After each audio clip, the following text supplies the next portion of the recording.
All right. So this is our roundtable December 2025 coaching call.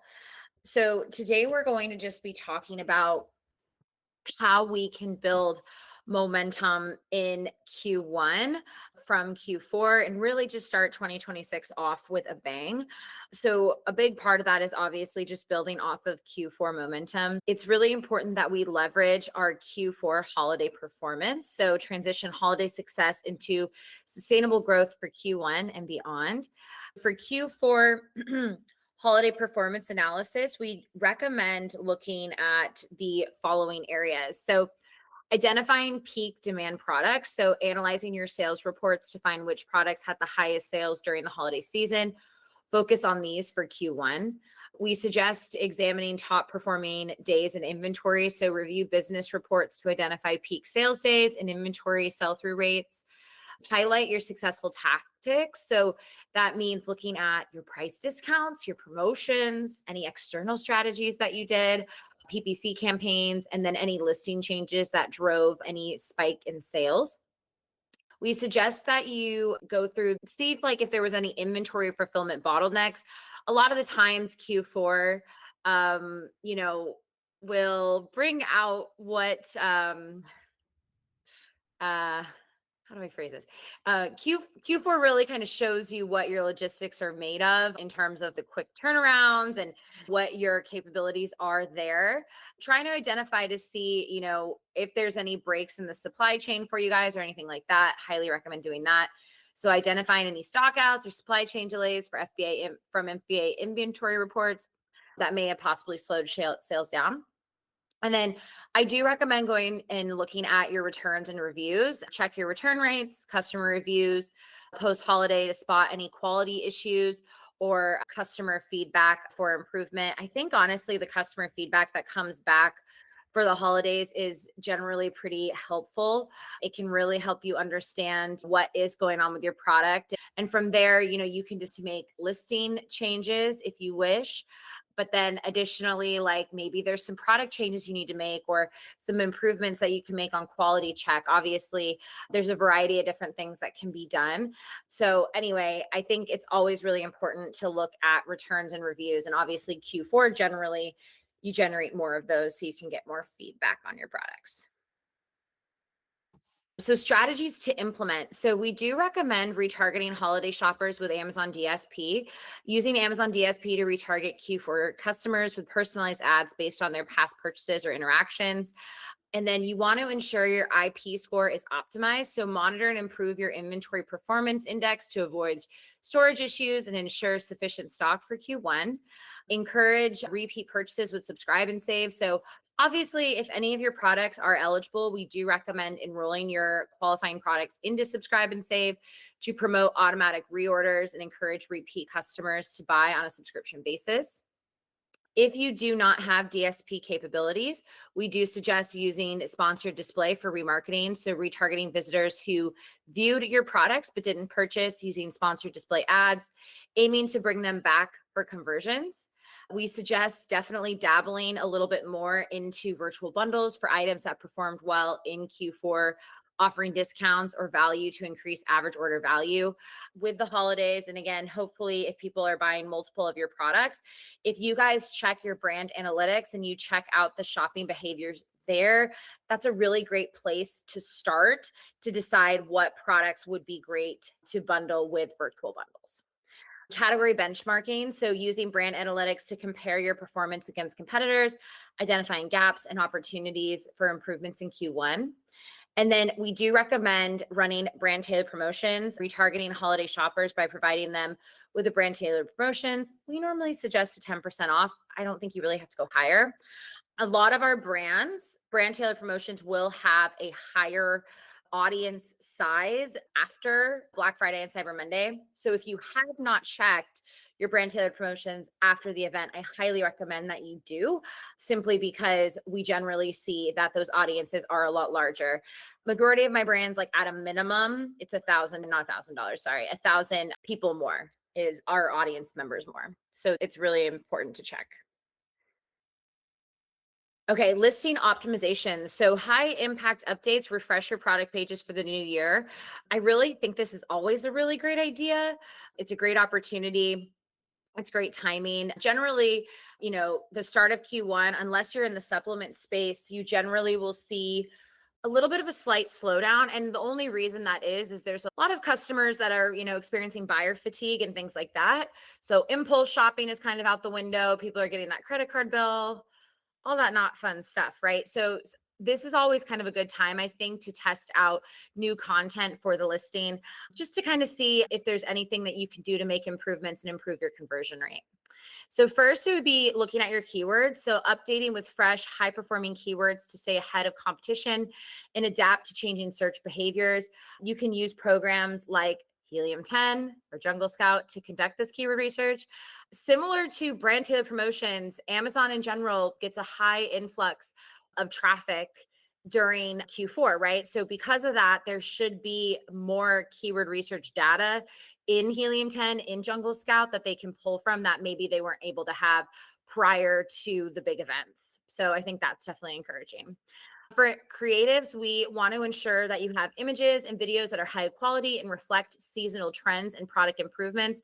And again, that kind of touches on the reviews, right? Looking at your reviews and any returns you got or customer feedback that you got, and see how can I implement these changes into my images, right? A lot of the times it's a really great way to communicate with your customers.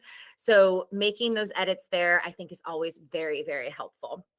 And then additionally, just making sure that you're taking advantage of all new creative types. Shoppable collections is the latest creative type that's located in the A plus content section of Seller Central. Basically, if you go in and create an A plus content, one of the options is to create, excuse me, a shoppable collection, which we're seeing work really, really well. Conversion boosters. So optimize your product titles, descriptions, and A plus content to improve conversions. Consider A/B testing for different creatives and messaging. Similar to brand tailored promotions, your audience size should be up. So therefore, there should be more listings that are eligible for A/B experiments, ideally. So because of that, check out your A/B experiments. This is going to be located under brands, and just see, are there any ASINs that were not eligible before that are now, that I want to test out some new content on the listing? This is definitely a great time to do that. And then enhance SEO. So just ensuring listings are optimized for both Amazon's algorithm and external traffic to increase visibility, introducing alt text into images wherever possible. So just making sure we're doing that, taking advantage of everything Amazon has to offer, is always really, really important. So trends and opportunities. So AI driven insights. So leverage AI tools for better customer segmentation, product recommendations, and inventory forecasting. So Amazon is definitely expanding their AI tools that help sellers automate tasks and uncover new opportunities. Make sure to adopt these tools early. Just in general, guys, if like you're not using AI, you're definitely behind. It's something that I highly recommend everybody does. AI Rufus, I'm sure, is going to have a massive boom probably in 2026. It seems like Amazon's really full steam ahead there. They put a lot of advertising money behind it. So I think there's a lot of opportunity. In one of my other group calls that I had, I did have people asking about AI Rufus and how to best optimize your listing for it. Based on my experience and just my understanding of how that is working, the best course of action there to make sure your listing is optimized for AI Rufus is simply just having it fully filled out, right? So we shouldn't be in a situation where we didn't input our backend keywords into our listing. We need to have all of the bullet points filled out. We need to have our title fully optimized and using every character possible. Even though the product description is not visible and it's behind the A plus content, it still needs to be filled out in the back end. All of that stuff, all of these areas where you are able to update your product listing, it should be done. So that way you're fully ready to go with Rufus, and Rufus can pull as much information as possible on your listing. Augmented reality shopping. So AR powered experiences will definitely take off, allowing customers to visualize products in their homes or on themselves, especially furniture, beauty, fashion items. This is a great opportunity to differentiate yourself from the competition. So where you can add these are called 3D images. And how you would go about this is you go into Seller Central, you go to catalog, and then you go to upload images. And then once you are in there, basically there's like you would just click on like any of your listings and it's going to say 3D models and it's going to tell you what 3D models you are eligible for. So there's a view in the 3D model, which is just the product in 3D. Then there's the view in the room. So like again, anything where you are like if you're selling something that people don't have a concept of how big it is, view in a room would be really helpful. You're not always going to be eligible for view in your room. It's going to be based off of your actual category your product is in. And then there's also virtual try on, which basically that'll help the customer determine if the product is going to fit them properly. So those are the 3D models that we're seeing right now. In terms of getting these 3D images, Amazon does have a way for you to scan in your own product. I've never done it. They have like a 5-minute video teaching you how to do it and things like that. I just have a hard time. Amazon never makes anything easy. So I just have a hard time believing that their little 5-minute tutorial is going to get the job done. But perhaps I need to be more optimistic. I'm not sure. So I will say that there are plenty of people that are offering this service on like Upwork or Fiverr or things like that. It's a very common thing. So basically, you can always go there for 3D imaging and people can professionally take those images for you. B2B selling on Amazon. So Amazon business continues to grow, offering vast opportunity for sellers to tap into the B2B market for bulk sales. So a lot of our brands are shocked that their products are a fit for B2B. But ultimately, I want you guys to consider that a lot of brand owners, they shop B2B for their normal items. It's not always about buying in bulk, buying for an office or whatever. A lot of the times it's just for personal use in general. So, because of that, I think everybody should be a part of B2B, even if you're like, they don't need my product. But like the reality is a lot of people do their personal shopping. So it's just an untapped channel that I always encourage everybody to do. Sustainable certification. So obtaining eco certifications and showcasing them on your Amazon listings will appeal to an increasing number of green conscious customers looking for sustainable products. And then, of course, marketplace expansion. So obviously, Amazon's here to stay. I don't foresee Amazon going anywhere, but I do think there is a lot of opportunity to expand to other markets like Walmart or Target and things like that. It's just never a bad idea, I think, to really expand there. You also have to think about it. Walmart's marketplace and Target's marketplace, they're not going to be as saturated or competition heavy as Amazon.